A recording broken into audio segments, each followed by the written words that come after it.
Hello everyone. In my previous video, in this video series of affiliate marketing basics, starting from basics of marketing, I promised to you to bring an interesting story on how marketing has started. In this video, I would be narrating the interesting story of how marketing has begun. If you are watching this video for the first time, then you should watch my previous two videos, which I have started for making everybody understand on the basics of before heading on to start the affiliate marketing and its secrets for success. Please subscribe to my channel and check which videos you can like it and share it to one and all. Coming back to the main topic of this video, which is how marketing has started. In some ways, marketing is as old as civilization itself. You may have seen old films based in ancient Greek or Rome with images of bustling market stalls and traders actively engaged in persuasive communication.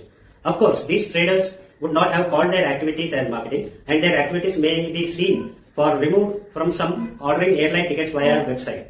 The history of marketing starts much earlier than most people think. While there is some dispute around how marketing truly began, many historians believe the concept started as early as 1500 BCE.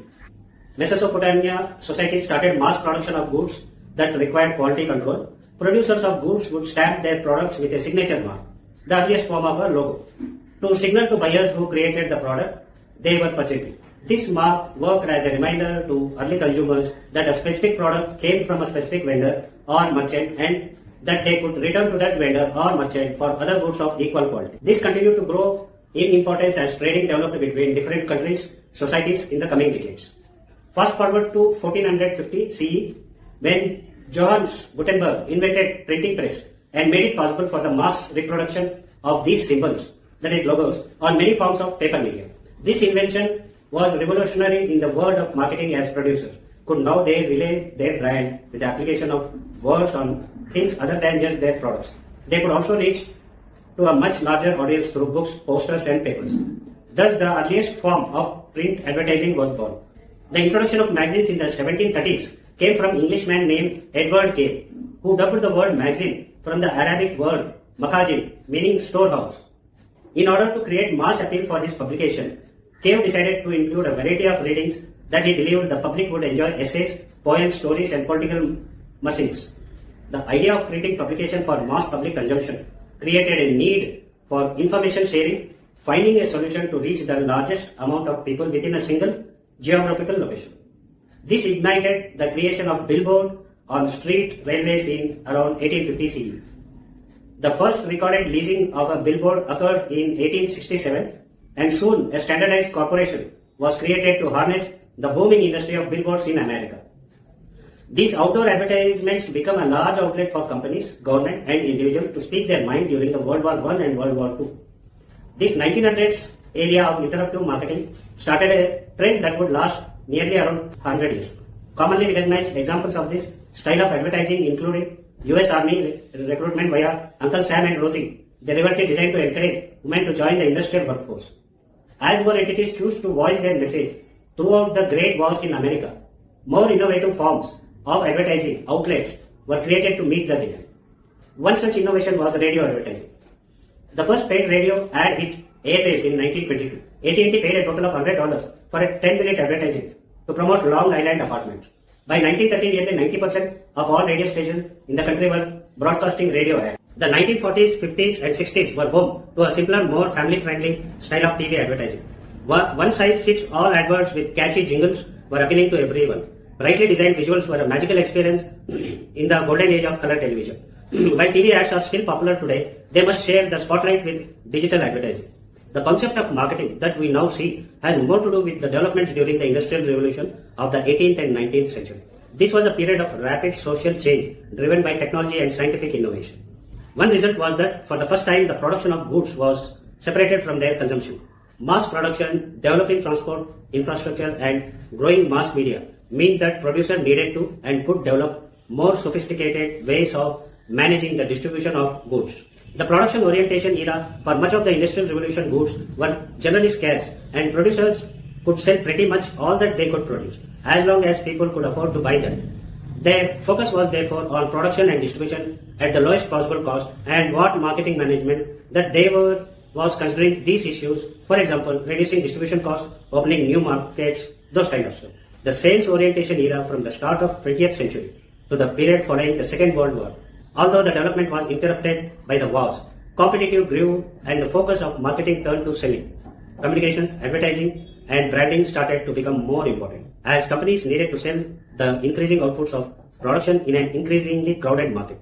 Marketing was therefore still a slave to production, but focused on distribution, communication, and persuading customers that one manufacturer's goods were better than the others.